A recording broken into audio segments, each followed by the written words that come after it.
Hello and welcome to the Save the Punter Betting Show, the programme where we do the research for you so you don't have to. Every week we preview the biggest English football games and advise you of where we think there's value to be had to make your sports betting life a little easier. Pete, welcome back. It's been a couple of weeks since our last podcast with international break. How have you been? Oh yeah, good to be back though. Much prefer the league football to the Nations League. Did you have any bets on the Nations League? No, not for me that. Ash, what about you? Any bets on the Nations League? No, I couldn't care less. Okay. Well, at least we don't have to spend much time talking about that. Let's talk about our Premier League performance. I've rattled on about how good these lads are. And do you know what? I'll talk about myself in the third person.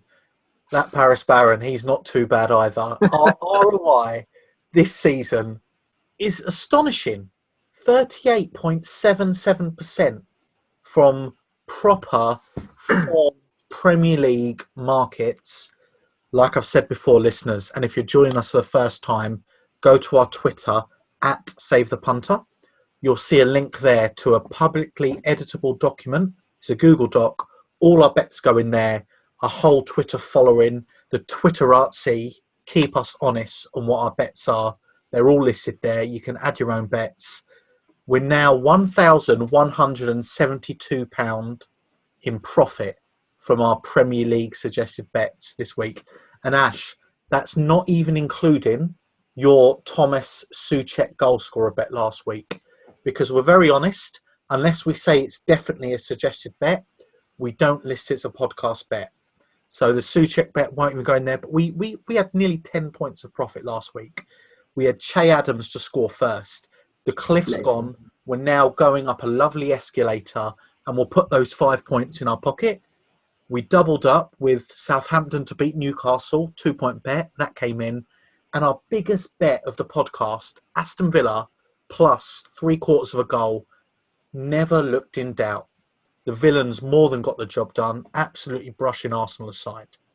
We also had a loser on Crystal Palace Leeds, but a winner on Fulham West Ham, and then the overs, Everton United, that landed comfortably. Let's hope that we can continue to provide the winners for what is officially a 5-star rated podcast. We've just received our 40th review on iTunes.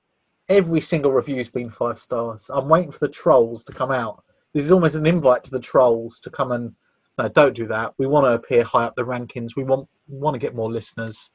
And I'll stop rambling on now because they've joined us for bets. Let's start in the Premier League and let's start Arsenal versus Leeds. Pete, I know you have an opinion in this game. Yeah, I want to back Leeds yet again in this game. I still think Leeds are a good side. I look at the underlying stats from both teams this season. I don't see a huge amount of difference. I think obviously Leeds got the 2-4-1 losses in a row, and I don't think they were playing particularly well, but they weren't exactly 4-1 games. Certainly in the Leicester game, Bamford missed 2 absolute sitters.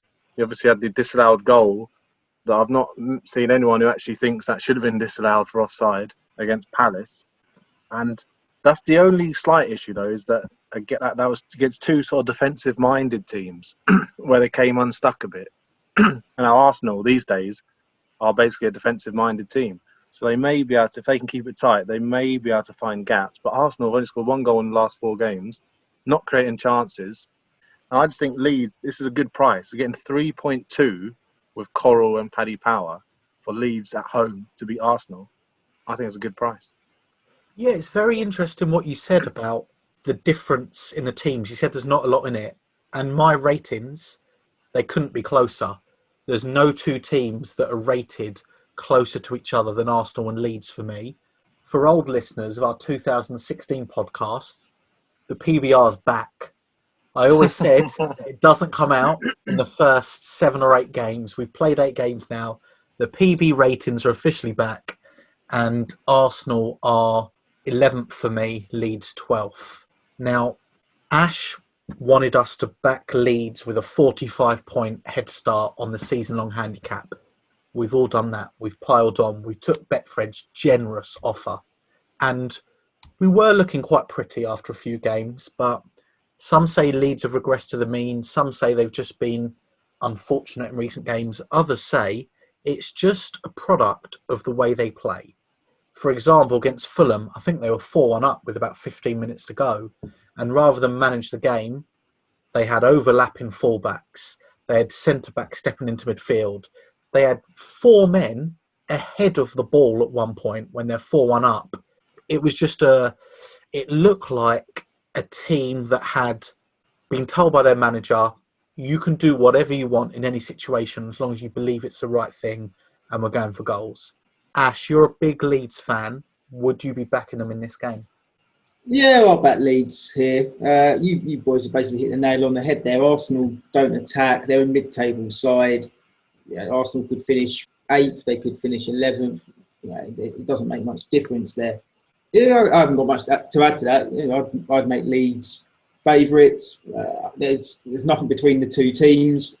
They're both going to be fighting for that 7th to 12th spot in the league. Unless Arsenal change the way they play, I worry for their fan base, to be honest. She never got rid of Wenger, and now they're paying for it. So, looks like we've got a full house straight up, which is fantastic. If you look at the live odds, you can actually get 3.2 at Bet365 and William Hill and Betway. And if you go on the exchanges, you'll get a bit of a better price. That's on the straight win. Pete, were you leaning towards an Asian handicap bet, or are you just comfortable with a straight win here? I like the straight win because I think there can be goals, and for the price over 2-1, I'm happy to go with the straight win. Okay. And then I think in the West Ham game, you've also got a bet you like, Pete. Yeah, I've been consistent back in West Ham quite a few weeks. I think they're a good team. They found a formula at the end of last season, and they're still going with it. Looking at their stats, they've got 55% expected goal ratio, 60% shots in the box ratio, and they've played hard teams. They've played Fulham and Newcastle, 2 easy games, but the other 6 games have been against what people would expect top half teams. They've played Wolves, Leicester, Tottenham, Man City, Liverpool, and they're performing well. Sheffield United haven't been the same team as last season, 31% expected goal ratio. They're struggling. They've got quite a few injuries certainly in the back. I think Egan's out, O'Connell's out, Stevens is probably out, Brewster up front is going to be out. They're struggling to see where they're getting their goals from. So I'm going to take West Ham minus 0.25 at 2.1. I think I can get with Red Zone. That looks a good bet to me. Are you not worried about Antonio not playing? I think Haller's a good player. I think he's a good player. And he's certainly good enough to play in this game against Sheffield United. Also, the reading I did do would make Antonio odds on to play slightly. So that doesn't really worry me too much, to be honest. So you're backing West Ham to do something they've only done in 3 or 4 of their last 15 away matches and get a win here. Sheffield United obviously have only got 1 point, so they're winless this season. Absolutely desperate for 3 points to climb the table. Sheffield United are priced at 3.15. West Ham are 2.5. The bookies do favour West Ham. Pete thinks the market's right. He thinks there's a bit of value here. Ash, I think it's a game that you've dodged yourself. No, actually, I really like West Ham here. Yeah, West Ham minus a quarter is probably my strongest Asian handicap bet of the weekend, I think. I think they'll score. I don't think Sheffield United will score 2. So, there you get half your stake back if it's 1-1. So, and at odds against, it's a great bet. I mean, I'd make it near a sort of 4 to 5, 1.8, 1.83, that kind of range. In terms of goals in the match, I do like the overs as well. You're probably looking at West Ham to score all of them, but they've got a clanger in them. So at 2.2-ish, 2.15, I'll chance the overs along with my back of West Ham. And Thomas Souček, first goal scorer, is 9.5, 10 out there, back that each way. He'll have enough chances and he's still due another goal. I looked at the prices of Haller and Bowen, and I'd just rather stick with Thomas Souček, to be honest. So that's interesting. Che Adams scored for the first time in a long time. You stuck with him. You've backed him about 5 weeks in a row. 3 of those have been after he scored his first goal. You've been rewarded again. Souček, you're backing again. after not following off a cliff, but you have spoke about him a few weeks in a row when he wasn't producing the goals that the positions he took up and the set pieces West Ham got, you'd expect him to. When will you stop following him? Probably when Antonio's back is the answer there. I think when Antonio's back, he takes up a larger lion's share of the goals, and therefore the upside to Souček sort of disappears in terms of the positions that he's definitely going to get into. I don't particularly rate Haller as this great off-the-ball mover. He's an okay player, but he's quite easy to mark, whereas Antonio's movement and runs allow Souček to get space. So yeah, that's probably when I'll potentially look to stop backing him. Like with all these things, that's price driven. Okay, so look, we're getting a lot of agreement from the panel. This doesn't happen a lot, and actually some of the feedback we received from the podcast is listeners appreciate the fact that we don't just have a circle jerk with each other and just agree on all the bets. We actually all have different opinions, and we've got different methods of how we come up with our prices and perceived value. But it looks like here we're going to have to go 2 points on the Leeds win. We're all in agreement. And Carlo Sullivan is a Twitter follower who asked us what our thoughts were of Leeds draw no bet at 2.3. As you can hear from what the gents have said, we're on Leeds, so we're happy for you to take that price, Carl, on the draw no bet. And similarly, in this game, West Ham, all three of us are agreeing there's a slight bit of value on West Ham. So again, it's going to be a 2-point bet. Ash is its strongest bet personally of the card. What would you stake on it, Ash? I mean, to be honest, looking down the card, I pretty much keep everything level this weekend. So if we want to call that 1 point, call it that. It's not the card I have the strongest opinions on this season, but a lot of bets I kind of like, and I'll keep staking pretty consistent and level this week. So speaking of bets you like, I heard you want to get Instagram's latest star, Jose Mourinho, on board. Do I? Oh, that's the WhatsApp message from you says Spurs. Oh, yes, sorry. Have you not been following his Instagram? No, I'm not on Instagram. No one can work out if it's a parody or not. It's Jose, and really, I should call him Jose, not Jose, because he hates it when I call him Jose. It's Jose in really interesting scenarios, tweeting about really strange things, having a very sarcastic pop-off at FIFA and UEFA's want to carry on international football during a global crisis. And just, it's typical Jose. Do you think he's going to motivate a Spurs side that are doing very well this season to pick up 3 points? I think he's going to go back to the Mourinho that we all know and love, and this will turn into one of the most dour chess matches I can imagine. The new Man City are really boring, to be honest. All the great stuff they've done with expected goals and explosive play, it's not there this season. They seem to have decided they want to sort of win the league, but do it in this defensive kind of manner that we saw in the Champions League knockout stages.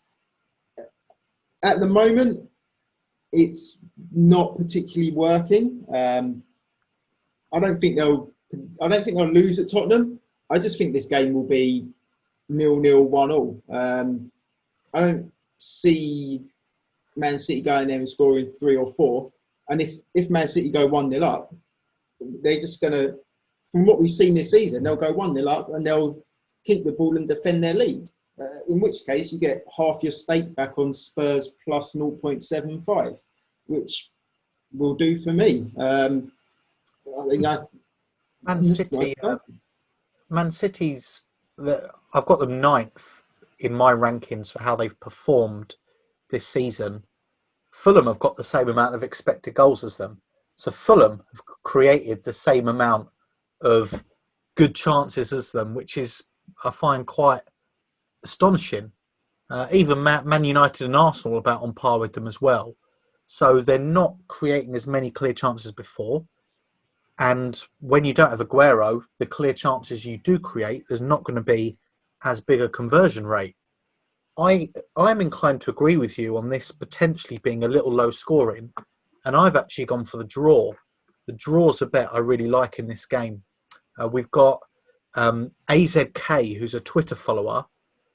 He says that he reckons there could be a few cards in this game, with it being low scoring, with both managers potentially placing avoiding defeat as important as kind of getting a win. Could you see cards in this game? Could it be a dirty game? I mean, I could see some tactical fouls. Man City love them. What is annoying about this game is that it comes the day before the Liverpool-Leicester game. Now, if it came the day after and Leicester have already turned Liverpool over or Liverpool have dropped points, you could see them both definitely wanting to take a point. That's my only concern there. But yeah, you can see some tactical fouls. Wait until you see the team news. You've got your defensive midfielders in there. If Harry Winks gets a start, he's one to get a booking. It's 7-4 on both teams to get over a card. It's landed in the last 5 out of the last 6 when they've met. Mike Dean's the referee. He's quite card happy. I think it's a decent bet from AZK, but I'd be inclined to agree with you. What's really important to me is who starts. There are certain players that have a higher propensity to get booked. Just going back to my point on the draw, it's just a touch above 3-1, which I think is a great price. Pete, you haven't pitched in here yet on this game.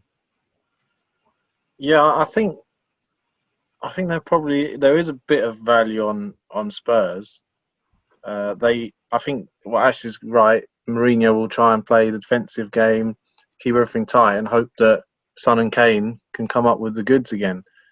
I would agree with unders having some value as well. These are 2 bets I looked into. I wasn't quite willing to pull the trigger. Needed some convincing. I think maybe you and Ash have maybe done that convincing for me. The thing is, Tottenham have got 15.5 expected goals this season, only bettered by Liverpool.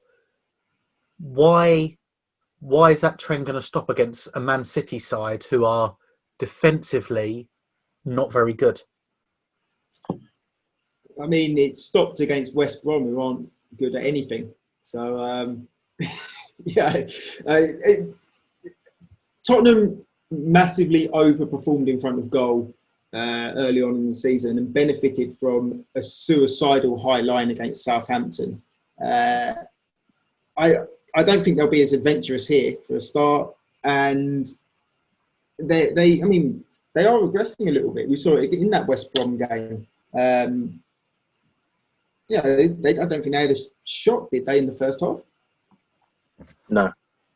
Okay, so we seem to be, as a panel, in agreement that being with Tottenham's not a bad thing in this game. I'm personally going for the draw at 3-1. Ash, you're going for Tottenham plus 3/4. Pete, it looks like you've got a lean towards the unders, but not necessarily being a huge bet for you.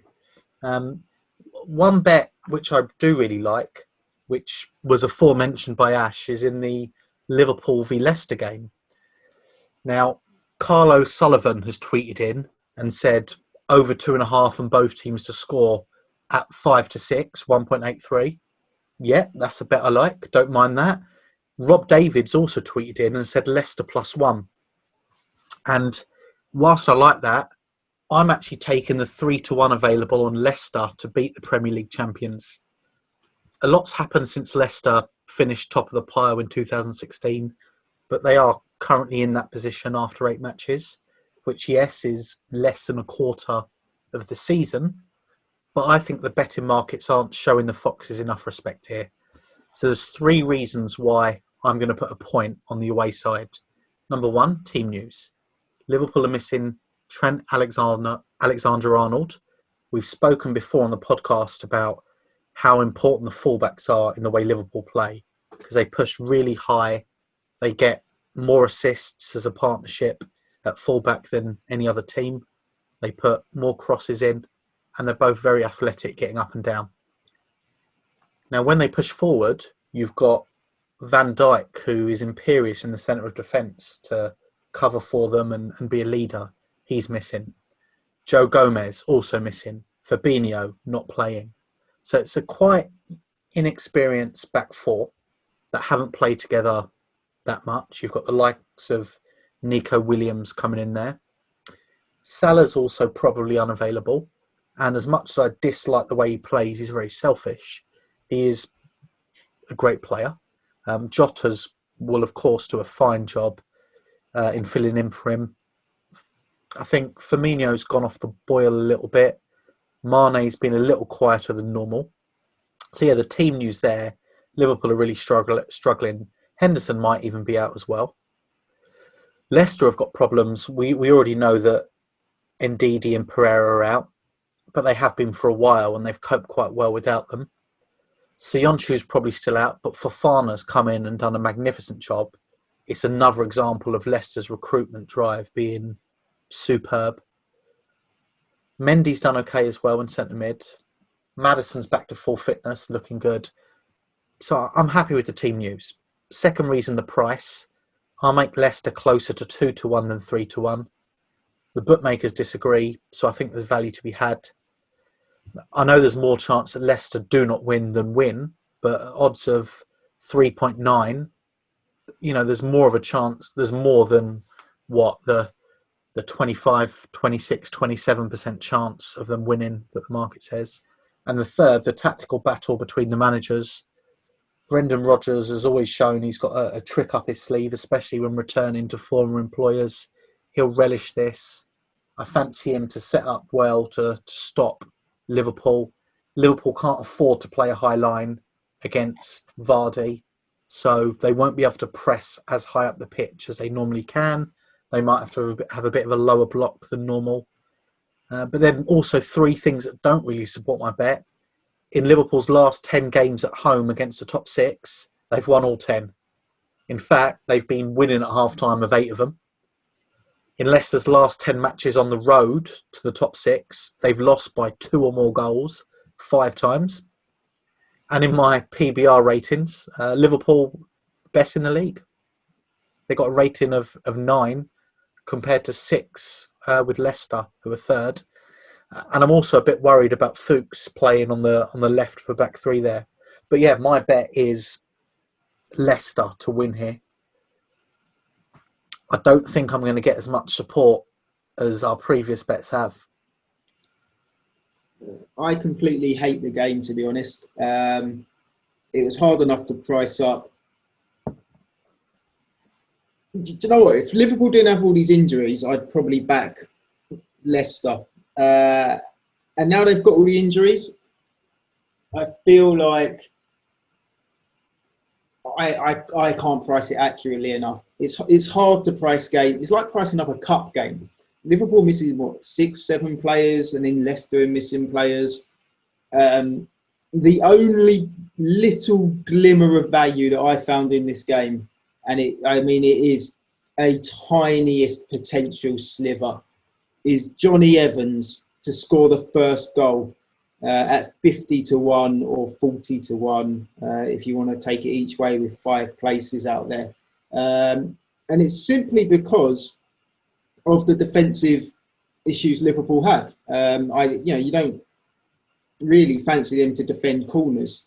So, Johnny Evans will be in the box at corners.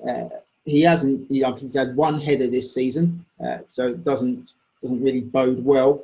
But 50-1, you can throw a couple of quid on that. That is my only play in this game. So yeah, Johnny Evans to score a goal. Evans had a great chance for Northern Ireland in the last minute of the game. Header, couldn't quite get the power on it. Last night? No, I think it was in the Nations. It was they were qualifying for the Euros, weren't they, against Slovakia or someone? I thought he was going to score. No, okay. Well, he's got a pedigree. He has scored some goals from headers, and at 50-1, I thought he'd be nearer maybe 33-1. So there's a little bit there. Yeah. Speaking of goal scorers, I'm also going for Vardy, first goal scorer at 9-2 with Paddy Power and Betfair. I'm playing that each way, so I get 6-4 on the anytime part. He's a prolific finisher. He's a penalty taker. Liverpool missing players. Vardy is one of the best finishers in the Premier League. I'm very happy to get 9-2 on first goal and 6-4 on any time. Yeah, I agree with what Ash was saying about how it's a difficult game. It's a tough game, but then you look at all the players that you mentioned being out: Gomez, Trent Alexander-Arnold, Van Dijk, Fabinho, Salah, Henderson. It's not really a Liverpool team, so I wouldn't. It's not a bet that I've made, but I would never discourage anyone from backing Leicester here at 3-1. That I would have. It's difficult for me to say, but I'm pretty sure that is a value price for the players missing. So, yeah, it's a difficult one, but I would say if I had to make a bet, it would be on Leicester rather than Liverpool. Well, let's keep it at 1 point. We've had a couple of 2-point bets already. We got 1 point at 3-1. There's enough of a return there for 1 point to be more than enough of a stake. The other bet I've gone for is Burnley Palace. I've got them similar on my ratings, -3 and -4. Burnley have got most of their preferred back five available. So, Dunn and Long did very well. But me and Tarkowski are back. The fans will be more optimistic about avoiding defeat. Barnes and Wood a bit closer to full fitness, so they're more likely to cause Palace problems than in the games they've played before, post-resuming training for Burnley. I think it could be low scoring. I've gone draw at half-time at 6-4 with Sky Bet. I also like draw at full-time, which is a bit over 2-1, 3.10. So I like the draw at full-time. I like the draw at half-time. Ash, you're looking a little upset with me there. Are you backing the Eagles? Yeah. I mean, it's obviously a rarity, but I like Palace away from home. I don't like Palace at home. I've made no secret of that for God knows how many years. But Palace on the road, I'll back them most weeks. Is that because you've generally drunk more beer when you're on an away game with Palace? I mean, it's just generally Palace are just better away. The way other teams set up. Now, Burnley may not be the perfect game for that. But Burnley actually need to come out and attack at some point. They need to start winning games. And this could set up, I mean, forget the mathematical numbers side and all the goals and XG for a moment. The way this game could set up could be absolutely perfect for Palace. But if Palace keep it tight, sit in, Burnley will have to attack, in which case Palace will just pick them off. Eze, Zaha, Batshuayi, Townsend, Ayew are all capable of tearing this side apart. And yeah, give Palace even bang on even money, draw no bet. So I really like that. I will be involved in that one a lot. Well, you're going for draw no bet. I'm going for just draw in the game and draw at half time. Pete, can you help the listeners decide where they should put their money here? No. It's a game. It's like it's one of those games. I just don't want to get involved at all. I think it's like literally they're almost all as likely as each other, each outcome. I do think Burnley are a better team than they've shown. I suppose I just don't know what to do about this game. But Palace they're not as good as they are shoving. Palace are currently 8. Yeah, no, I mean, yeah, I don't think there's. I think if I had to put a bet on, I'd probably put on Burnley draw no bet. Okay, well there we go. The draw is the bet then. The draw is literally the median of what we're saying. What price is the draw? The draw is 3.10. It's not quite enough for a draw. It's a little bit short, that is.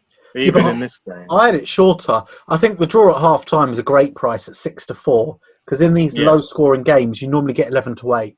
So I was very surprised to get 6-4. We're running out of time a little. So Ash, what else in the card do you like? I like Villa home to Brighton, which surprised. I haven't got a Villa game wrong this season. And kind of going back to XG, yes, you have to kind of kill it. You need to get results on the pitch. And Brighton are playing fantastic football week after week. But sometimes you just have to price in they're not winning. And I've now priced in they're not winning. And for me, I'll have Villa this week. I thought Villa would be even money. And, you're getting an extra quarter of a goal there. So Villa minus a quarter at even money. See, I thought Brighton were a good price at 3.25 to win this game. I just think reversion to the mean will happen. To only have 6 points from 8 games and put in the performances they have against the likes of Chelsea, Man United, they got robbed at Palace. They've been ever so unfortunate. If they just had a goal scorer, they would be in the top half of the league. But as it is, they're only 3 points above the relegation places. And it's starting to look a bit worrying for them. We know they've got a manager that believes in underlying performance metrics. They've got a chairman that does. Their players seem to believe in the team. I think they could get something here. Pete, where would your money be in this game? Yeah, I like Brighton a lot. I've mentioned it before, but Dunk is going to be missing, and I think the odds are about right.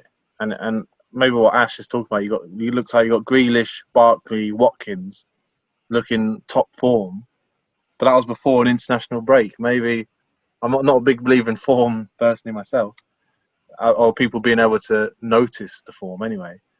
I think the odds are about right on this game. I'll leave this one alone. I don't really have any lean even. Okay. We've got enough points at play this week. We've got about 6 points at play. We're going to put all the bets on the document so everyone can read them. We've got a couple of 2-point plays, a couple of single-point plays. All that remains to be said is if you enjoy our podcast, please give us a review on iTunes or Spotify, however you listen to it. We'd love to get more listeners.